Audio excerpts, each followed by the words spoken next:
Terkait laporan ke Ombudsman Sumatera Selatan, pemirsa, Ketua Asosiasi Guru Pendidikan Agama Islam Indonesia menyebut hingga kini guru agama di seluruh Sumatera Selatan belum menerima tambahan TPG dari tahun 2023. Guru meminta pemerintah untuk bertanggung jawab membayarkan tunjangan tersebut.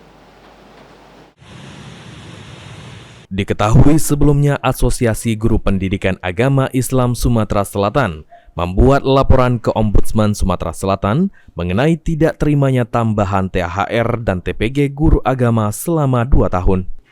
Ketua Asosiasi Guru Pendidikan Agama Islam Indonesia Sumatera Selatan, Kemas A. Ibrahim mengatakan, selain guru agama mendapatkan tambahan THR dan TPG untuk seluruh jenjang baik kota, kabupaten, ataupun provinsi, sementara guru agama yang diangkat oleh pemerintah daerah tidak dapat.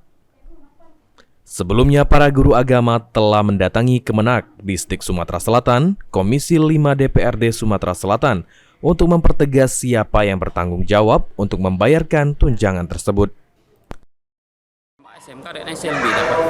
Makanya kemarin itu meruap karena semua jenjang, baik kota, kabupaten, dan provinsi, mereka semua dapat THR kecuali guru agama.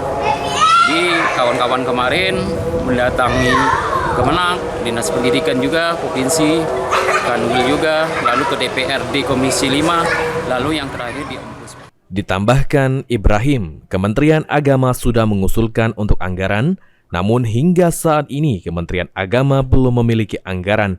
Diharapkan tambahan THR untuk guru agama segera dibayarkan agar tidak berlarut-larut.